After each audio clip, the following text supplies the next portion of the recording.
أعوذ بالله من الشيطان الرجيم. بسم الله الرحمن الرحيم. اللهم صل وسلم وبارك على سيدنا محمد وعلى آل سيدنا محمد. حسبنا الله ونعم الوكيل، نعم المولى ونعم النصير. جزا الله عنا سيدنا محمد صلى الله عليه وسلم ما هو أهله. السلام عليكم ورحمة الله وبركاته. أعوذ بالله من الشيطان الرجيم. بسم الله الرحمن الرحيم. Kita masuk 55 wasiat. Al-wasiyatu at-tasi'ata asyarah. Wasiat yang ke-19. Al-wasiyatu at-tasi'atu asyarah. Wasiat yang ke-19. Tema judulnya Hajrul ma'asi wa tamassuki bi ta'atillahi ta'ala wa dzikri. Intinya perintah untuk meninggalkan maksiat dan menjalankan apa yang diperintahkan oleh Allah Subhanahu wa taala. A'udzu billahi minasyaitonir rajim. Bismillahirrahmanirrahim.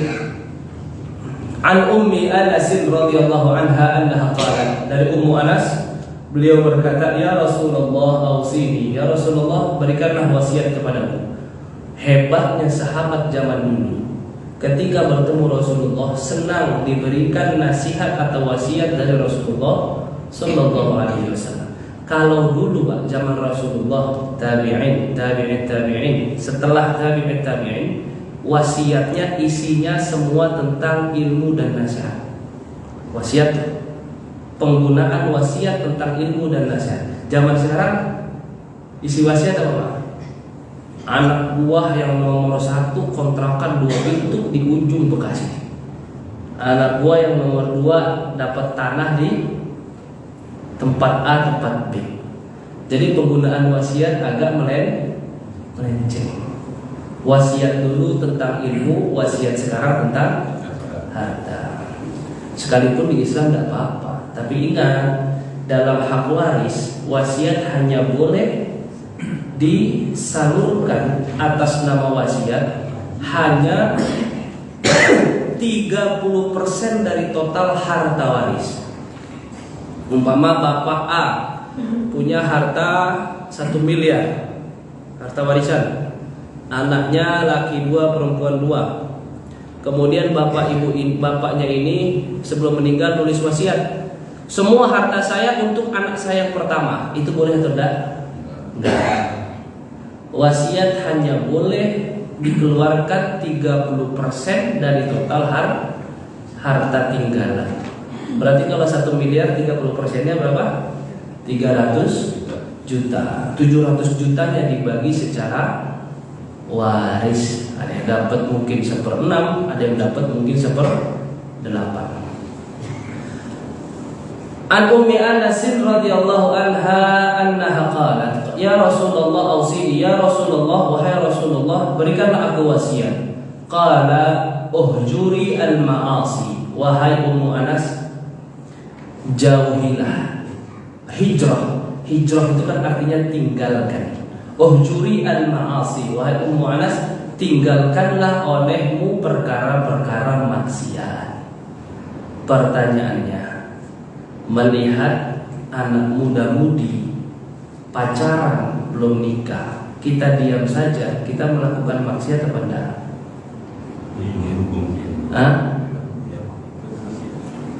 Ikut maksiat apa enggak? Ikut Pak. Makanya agak berat tugas kita di akhir zaman. Saya ini kan masih muda, terkadang darah saya cepat naik Pak, apalagi kita orang Sumatera. Malam jam 1 saya pulang ngajar, di kampung gang saya ada muda-mudi pacaran, begitu gaya pacarannya. Saya omongin pelan-pelan, dia ngegas. Oh sudah, kalau Sumatera gimana Pak? Sikat, cekek banting lah. Jadi kita kalau melihat itu, oh mau Pak, tapi tujuannya buat menghancurkan pelaku maksiat, saya kasih. Pukul dia lewat Pak. Ini ijazah dari Kiai Haji Aliuddin Suryalaga. Kiai Haji Aliuddin Suryalaga dapat ijazah dari Abah Guru Sekumpul. Kalau kita mau mukul maling, sekep tangan, baca ini Pak. Kalau dia mukul duluan, hantam, bisa lewat itu. Jangan ya, bahaya ya. Jangan. Tidak apa-apa, kecuali ada yang jadi polisi atau TNI. Banyak murid-murid saya. Terakhir saya ada murid perwira orang angkatan laut. Itu lawan teroris. Ya, kalau orang-orang kayak murid-murid ngaji yang polisi, yang AR, AD, itu saya sudah kasih. Dan mereka ketika pakai itu memang alhamdulillah namanya wirid ijazah. Dan itu berguna sekali buat mereka. Uhjuri al-ma'asi fa innaha afdalul hijrah. Wahai Ummu Anas, tinggalkanlah olehmu maksiat, karena sebaik-baik hijrah adalah kita meninggalkan maksiat kepada Allah. Enggak cium, umpama kita masih ada orang tua, tidak cium tangan orang tua 3 kali, lebih dari 3 hari, itu sama saja kita telah bermaksiat kepada Allah. Kita masih ada orang tua, tidak cium tangannya kalau jaraknya dekat. Kalau jaraknya jauh, tidak telepon menanyai kabarnya, kita sudah bermaksiat kepada Allah. Lalu pertanyaannya, Ustaz, bagaimana orang tua kita yang sudah wafat lebih dari 3 hari tidak mendoakannya, kita sudah bermaksiat kepada Allah. Karena maksiat kepada orang tua sama saja maksiat kepada Allah. Membuat murka orang tua, membuat murka Allah. Membuat senang orang tua, membuat senang Allah. Kemudian wahafidhi 'alal faraidi fa innaha afdalul jihad. Menjaga hal-hal yang wajib kayak sholat 5 waktu itu juga termasuk jihad. Orang yang meninggal dalam keadaan menjaga sholat, dia termasuk sudah melakukan jihad. Orang yang melaksanakan haji meninggal, dia sudah berjihad. Dia ketika bayar zakat meninggal, dia sudah berjihad. Sebaik-baik jihad salah satunya adalah menjaga salat 5 waktu. Kalau akhir dulu zaman Rasulullah, masjid Nabi sudah ramai semenjak habis sholat isya sampai waktu subuh. Karena di masjid Nabi itu ada rombongan sahabat namanya Ahlus Suffah. Ahlus Suffah itu sahabat Rasulullah yang gak punya tempat tinggal, akhirnya tinggal bareng Rasulullah SAW. Tinggal di sana. Jadi kerjaannya ibadah aja. Subuh zaman dulu lebih ramai daripada sholat Jumat. Kalau di kita sholat Jumat lebih ramai daripada sholat subuh. Jadi jangan heran kalau Indonesia carut marut. Bahkan saya punya guru namanya Syekh Mustafa Abu Imarah. Beliau bilang begini, ya Muhammad, kalau mau melihat negara itu baik atau tidak, lihat masyarakatnya mengisi masjid subuh atau tidak. Siapapun presidennya, siapapun pemimpinnya, kalau masyarakatnya ninggalin sholat subuh berjamaah, jangan heran negaranya tidak baik-baik saja. Jika negaranya baik-baik saja, sudah pasti wali Allahnya masih hidup. Wali Abda, wali Anjab, wali Autad masih hidup, wali Daf'il Balad masih hidup. Jadi diantara sebaik-baik hijrah adalah menjaga sholat 5 waktu. Zaman sekarang kan kalau sholat subuh enaknya kan berduha, katanya begitu ya. Sholat subuh enaknya di waktu duha, ya karena begadang. Setan itu Pak, ini program kerja setan saya bocorkan. Setan itu mulai bekerja aktif itu 30 menit sebelum subuh. Badan kita ini sebetulnya setiap 3 jam tidur atau 4 jam tidur, badan ini sudah dengan sendirinya pasti bangun. Metabolisme badan yang menggerakkan kita untuk sadar dan bangun setelah tidur 3 atau 4 jam. Makanya di momen-momen mendekati waktu sholat, terutama subuh, setan itu mulai kerja keras. Mata kita diikat, kuping kita ditutup. Bukan mata diikat, kuping ditutup orang yang tidur. Orang yang begadang saja itu rasa ngantuknya mulai kuat kapan? 30 menit sebelum subuh itu udah pasti tuh otomatis udah ngantuk tidur, ujung-ujungnya sholat subuhnya jam 7. Ketika ditanya ngapa sholat subuh jam 7, ketiduran Ustaz. Ketidurannya kan disengaja, telah bermaksiat juga sama Allah. Waktu zuhur kelar kerja jam 12 karena mau sholat zuhur. Pas mau sholat zuhur ngomong sama teman satu kantor, gue makan siang dulu dah. Kan kayaknya kalau sholat dalam keadaan lapar, sholatnya enggak khusyuk. Ada aja alasan setan ya.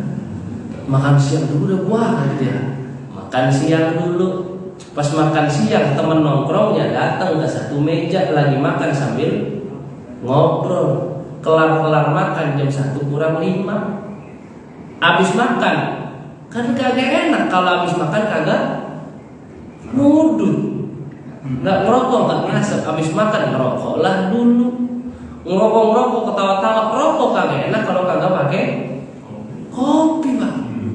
Akhirnya mesen kopi. Kalau udah ada rokok, kopi, yang ada obrolan makin panjang. Ngobrol lah sama temennya, udah jam 1:30. Daripada terlambat masuk kantor, gaji dipotong, bos marah-marah, akhirnya dari habis merokok ngopi berangkat ke kantor, lanjut kerja. Sampai kantor males lagi, ke musola di lantai 6. Akhirnya sholat zuhur lewat. Asar, masuk waktu asar, pulang kantor jam 3:30 atau jam 4. Oh, dengan temennya ngajak sholat, bro, asar dulu kita ya. Ntar aja lah, gue langsung pulang kok, gue bisa sholat asar di rumah. Nggak tahu ya di jalan ada mobil terbalik, jalanan macet. Udah jalan macet, bensin entek habis. Sampai rumah azan maghrib, asar lewat. Sampai rumah azan maghrib, capek, emosi segala macem, ngomong sama istri, aku mandi dulu mah. Orang sekarang mah hebat, kalau mandi pasti bawa rokok. Padahal mau buang air kagak, nongkrong doang sambil ngisep rokok. Kalau di kamar mandi setannya makin banyak. Rokok kagak akan terasa Pak, kamar mandi udah lewat aja 40 menit. Habis maghrib lewat 40 menit masuk waktu isya. Maghrib lewat. Masuk waktu isya dengan santainya istrinya, ayah ayo sholat jamaah, mama duluan aja. Kenapa? Isya panjang. Sholat isya masih panjang. Betul memang. Ada lagi yang gaya-gayaan soleh. Saya pernah dengar Pak, murid kita juga lagi yang ngomong, kenapa kok sholat isya jamaah di masjid? Biasanya kalau saya ada majelis isya, saya tanya satu-satu itu yang kagak ada di masjid, kenapa isya kagak di masjid? Nggak usah, tenang aja, saya mau sekalian tahajud ke Tidewoto. Cakep nih orang. Karena saya nggak percaya dia tahajud, saya ke rumahnya Pak, menjelang tengah malam. Betul, saya ke rumahnya, saya datangi dia, betul nggak dia sedang tahajud. Saya ketok Pak, sampai ibunya itu dalam keadaan ngantuk buka pintu, anaknya tidur. Kalau udah tidur begitu, kira-kira bangunnya kapan Pak? Saya tanya Pak ibunya, biasanya nih anak bangun kapan? Allah, kita bangunin subuh nih anak susah. Disuruh sholat isya alasan mau tahajud. Kan akhirnya lewat semua. Subuh udah telat, zuhur kagak sholat, asar kemacetan, maghrib ngudut di kamar mandi, isya sok-sokan mau tahajud akhirnya nggak sholat. Ekonomi susah, habis itu teriak-teriak pemerintah zolim, Indonesia zolim, ekonomi susah, nyari kerja susah. Lah bagaimana ngejar dunia, akhirat ditinggal. Di Mesir Pak lebih sulit ekonomi dari kita Indonesia. Pemimpinnya lebih zolim dari pemimpin kita di Indonesia. Tapi mereka enak-enak aja, hidupnya tenang-tenang saja. Kenapa? Ibadahnya dijaga. Peganglah omongan saya, kejar akhirat, siapapun pemimpinnya dunia pasti ikut. Kemudian wa aktsiri min dzikrillah, perbanyaklah zikir kepada Allah Taala. Fa innaki la ta'tinallaha bi syai'in ahabbu ilaihi min kathrati dzikrih. Allah Subhanahu wa taala sangat senang kepada hambanya yang rajin berzikir kepada Allah Subhanahu wa taala. Kemarin siapa yang hadir Habib Umar, Pak? Ada yang hadir Habib Umar kemarin? Alhamdulillah. Berarti dapat ijazah dari Habib Umar ya? Wirid yang kajian subuh. La ilaha illallahul malikul haqqul mubin Muhammadur Rasulullah shadiqul wa'dil amin.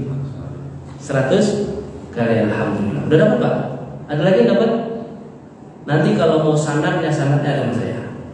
Nama-nama guru Habib Umar yang mengijazahkan salah satu wirid itu. Semua sanadnya itu ahlul bait.